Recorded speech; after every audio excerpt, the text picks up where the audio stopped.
Three, Honorable Member Vijayashanti Garu. అధ్యక్ష, ముందుగా మీకు నూతన సంవత్సర శుభాకాంక్షలు. మన హౌస్లో ఉన్న వాళ్ళందరికీ కూడా నూతన సంవత్సర శుభాకాంక్షలు. తెలంగాణ ప్రజలందరూ సంతోషంగా హ్యాపీగా ఉండాలని ఆ దేవుడిని నేను కోరుకుంటున్నాను. అధ్యక్ష, మీ ద్వారా నేను మంత్రి గారిని కోరుతున్నాను. గృహజ్యోతి అనే పథకం చాలా మంచి పథకం. సో దానికి సంబంధించి నేను చెప్పదలుచుకున్నాను.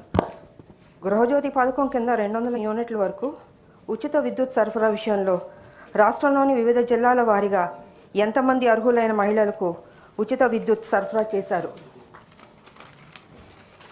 ఈ పథకం అమలు నిమిత్తం రాష్ట్ర ప్రభుత్వం ఎంత ఖర్చు చేసింది?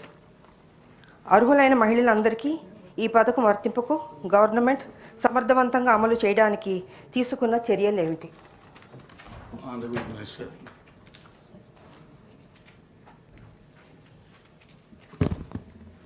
అధ్యక్ష, రాష్ట్ర ప్రభుత్వం ఈ రాష్ట్రంలో ఉన్న పేద మధ్యతరగతి కుటుంబాలకి పెద్ద ఎత్తున ఉపయోగపడాలనేటువంటి ఒక ఉన్నతమైనటువంటి ఆలోచనతో వారి కరెంటు ఛార్జీలు, విద్యుత్ శక్తికి సంబంధించినటువంటి ఛార్జీలని ముఖ్యంగా ఈ రాష్ట్రంలో ఉన్నటువంటి మహిళలందరికీ కూడా మహాలక్ష్మిలాగా గౌరవిస్తూ 200 యూనిట్ల లోపల వరకు వాడకందారులందరికీ కూడా ఉచితంగా కరెంట్ ఇవ్వాలనేటువంటి ఆనాటి కాంగ్రెస్ పార్టీ యొక్క ఆలోచనల్ని ఇచ్చినటువంటి హామీలని అమలు చేస్తూ ఇప్పుడున్నటువంటి ప్రభుత్వం ఈ 200 యూనిట్ల వరకు పెద్ద ఎత్తున రాష్ట్ర వ్యాప్తంగా అమలు చేస్తున్నటువంటి మాట వాస్తవం అధ్యక్ష. ఇది మొదటి ప్రశ్నకి అవునండి. రెండవ ప్రశ్నకి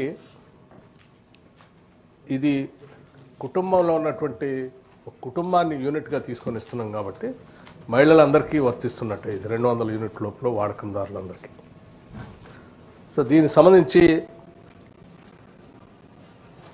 ఎస్పీడీసీఎల్లో రాష్ట్రాల్లో ఉన్నటువంటి 2 డిస్కంలు ఎస్పీడీసీఎల్ పరిధి, ఎన్పీడీసీఎల్ పరిధి 2గా విభజన చేయబడి ఉన్నటువంటి రాష్ట్రంలో ఎస్పీడీసీఎల్ కింద 25,35,560 కుటుంబాలకి ఈ 200 యూనిట్ల ఉచిత కరెంటుని ప్రతి నెల జీరో బిల్లు ఇస్తూ ఆ జీరో బిల్లు సంబంధించినటువంటి లబ్ధిదారులు కట్టాల్సిన బిల్లుల్ని ఆ లబ్ధిదారుల తరఫున రాష్ట్ర ప్రభుత్వం విద్యుత్ శాఖకి నేరుగా నిధులు చెల్లిస్తూ ఉన్నాం.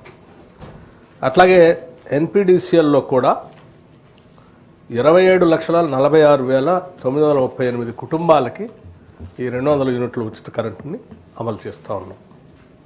మొత్తంగా వెరసి రాష్ట్రంలో 52,82,498 కుటుంబాలు ఈ 200 యూనిట్ల విద్యుత్ శాఖకు సంబంధించి ఉచితంగా ఈరోజు లబ్ధి పొందుతూ ఉన్నారు. దీనికి సంబంధించి 3/2024 నుండి 12/2025 వరకు రాష్ట్ర ప్రభుత్వం మొత్తంగా దీనికైనటువంటి ఖర్చు కట్టింది 3,593.17 కోట్లు. ఈ రాష్ట్ర ప్రజలందరూ 200 యూనిట్ల వాడకందారులందరి తరఫున విద్యుత్ శాఖకి రాష్ట్ర ప్రభుత్వం భరించినటువంటి భారం అధ్యక్ష. ఇది రాష్ట్ర ప్రభుత్వం ఎక్కడ ఇబ్బంది లేకుండా ప్రతి నెల టెన్షన్గా అమలు చేస్తూ ముందుకు పోతున్నాం అధ్యక్ష. దీనివల్ల పెద్ద ఎత్తున ఈ పేద మధ్యతరగతి కుటుంబాలకి ఈ 3,593.17 కోట్లు ఆదా అయింది ఈ కుటుంబాలందరికీ. ఈ 3,593 కోట్లని వాళ్ళు విద్యుత్ శాఖ కట్టే ఈ ఇంత పెద్ద మొత్తాన్ని వాళ్ళ సొంత కుటుంబ అవసరాలకి వాడుకోవటానికి ఉపయోగపడింది. దీనివల్ల ఆ కుటుంబాలు, పేద మధ్యతరగతి కుటుంబాలు సామాజికంగా, ఆర్థికంగా ఎదగటమే కాకుండా గౌరవంగా ఆ డబ్బుతో కుటుంబాల అభివృద్ధి కోసం, పిల్లల చదువు కోసం, లేకపోతే ఇతర ఖర్చుల కోసం వాడుకోవటానికి ఉపయోగపడుతుంది. అలా ఉపయోగపడటం కోసం రాష్ట్ర ప్రభుత్వం తీసుకొచ్చినటువంటి ఈ 200 యూనిట్ ఉచిత కరెంటు గృహజ్యోతి పథకం అనేది ఒక మంచి పథకంగా ఈ రాష్ట్ర ప్రభుత్వం భావిస్తూ అమలు చేస్తూ ఉంది. నమస్కారం. Any supplementary?